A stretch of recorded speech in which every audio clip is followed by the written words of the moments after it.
फुटीर खासदारांपैकी 2 खासदारांची मुलं आम्ही कायम ठाकरेंसोबतच आहोत असा दावा करतायत। खासदार संजय दिना पाटील यांच्या कन्या आणि खासदार नागेश आष्टीकरांचे पुत्र यांच्या दाव्यानुसार ते आजही सच्चे शिवसैनिक आहेत। पाहूया। एकीकडे फुटलेल्या खासदार बापांनी शिंदेंच्या शिवसेनेसोबत जाण्याचा निर्णय घेतलाय आणि दुसरीकडे त्याच बापांची लेकरं ठाकरेंशी एकनिष्ठ असण्याच्या आणाभाका घेत आहेत। म्हणजे एकीकडे वडिलांवर गद्दारीचा शिक्का लावला जातोय आणि मुलं मात्र शेवटपर्यंत ठाकरेंशी प्रामाणिक राहणार आहेत। मी साहेबांना, उद्धव साहेबांना, आदित्य साहेबांना भेटायला आले होते आणि माझी प्रतिक्रिया आहे, माझं स्टँड ते क्लिअर करायला आले होते की मी पक्षातच आहे आणि त्यांच्यासोबतच आहे। हे माझं स्टँड आहे। मी माझं कार्य नीट निष्ठेने करेन। आपण पक्षासोबत आहात तर षण्मुखानंदला कार्यक्रमाला आपण उपस्थित नसतात। मधल्या काळामध्ये जे महत्त्वाच्या बैठका झाल्या त्याला नव्हता, षण्मुखानंदच्या कार्यक्रमाला नव्हतं। ते हॅपीच आहेत, मी आहे। ते आधी त्यांनी माझ्यावर एवढी जबाबदारी दिलेली आहे आणि मी ह्याच्यासाठी उभी आहे आणि त्यांनी ते हॅपी खुश आहेत। ते मी आहे, ते त्यांच्यासोबतच आहे। ते त्यांचा निर्णय आहे। आमच्या घरात इंडिव्हिज्युअल निर्णय घेण्याची पद्धत आहे। त्यांचा निर्णय ते घेतील, ते आपल्याला कळवतील। माझा निर्णय जे आहे ते मी दिलेला आहे। आष्टीकरांचं पोरगं असेल किंवा संजय दिना पाटलाची पोरगी असेल, यांच्यावर शिवसैनिकांनी आता का म्हणून विश्वास ठेवायचा?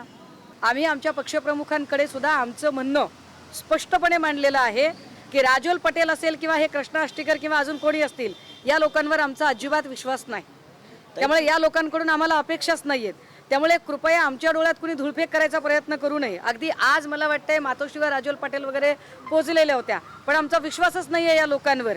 कारण ज्यांच्या बापाला संघटनेने एवढं दिलं, जर ते हे सगळं करू शकतात तर त्यांची पोरं आमच्यासोबत राहतील याची आम्ही अपेक्षा काय करावी?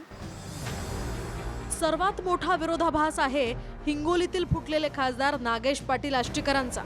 वडील फुटून ठाकरेंकडून शिंदेंकडे गेलेत आणि मुलगा मात्र महाविकास आघाडीकडून विधान परिषदेचा उमेदवार आहे। ठाकरे असोत की शिंदे, दोन्ही शिवसेनाच असल्याचं वडील म्हणतात आणि आपण फक्त ठाकरेंचे सच्चे शिवसैनिक आहोत असं पोरग सांगताय। बरीचशी मंडळी माझ्यावर खुश असू शकते, बरीचशी मंडळी माझ्यावर नाराज असू शकते, पण कामं होत नसल्यामुळे बरेचसे कार्यकर्ते नजीकच्या काळामध्ये पक्ष सोडून जाऊ लागले आणि कामं होत नसल्यामुळे माझाही म्हणजे पर्याय राहिला नव्हता माझ्याकडे। त्यामुळे मी हे निर्णय घेतला असेल तर काही जण नाराज असतील, काही जण खुश असतील। ठीक आहे, नाराज असले त्यांची मी नाराजी काढण्याचा नक्की प्रयत्न करेन। माझ्या कामातून, माझ्या कार्यातून, माझ्या विकास कामातून मी त्यांना मनवण्याचा प्रयत्न करेन, मी त्याला रिझवण्याचा प्रयत्न करेन। आणि मी काय दुसरं कुठं गेलेलो नाही आहे, शिवसेनेतून शिवसेनेतच गेलेला आहे।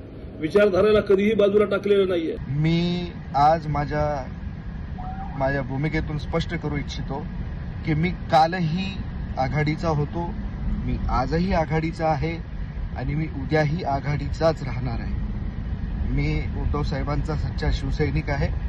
त्यामुळे कुणीही माझ्यावर शंका घेण्याचे कुठलेही कारण नाही। मी कालही रिंगणामध्ये पाय खोवून तयार होतो, मी आजही रिंगणामध्ये पाय खोवून तयार आहे। विरोधकांना किंवा समोरच्यांना आवाहन पेलावत नाहीये, त्यासाठीचा हा खटाटोप असावा। आजच मी हिंगोलीच्या खासदारांचं आमच्या एक व्हिडिओ आष्टीकर पाटील त्याने मी पाहिलं की त्यांचं तेच म्हणणं आहे की आम्हाला निधी पाहिजे, आम्हाला निधी मिळत नाही। निधी म्हणजे कोणत्या प्रकारचा निधी हो साहेब? तुमच्यासमोर सरकारी पक्षाचा उमेदवाराला पाडून उद्धव ठाकरेंना मतदान झालं, हे विसरलात का तुम्ही निधीवाल्यांनो? काय निधी चाललाय? निधी म्हणजे घरी न्यायला निधी पाहिजे। सगळं काही पैशात तोलणार असाल, सगळं काही पैशात, निवडणुका लढूच नका ना। खासदार वडील ठाकरेंसह महाविकास आघाडीच्या मतांवर जिंकून शिंदेंना जाऊन मिळालेत आणि आता पोरगा आपण महाविकास आघाडीचा विश्वास सार्थ ठरवू असे म्हणून दावे करतोय।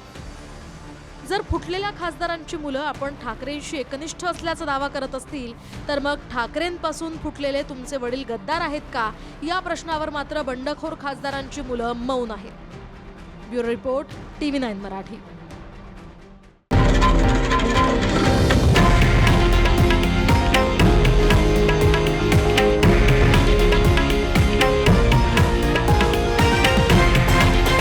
हे आहे देशातील नंबर 1 न्यूज नेटवर्क आणि आपण पाहत आहात TV9 मराठी, एकमेव।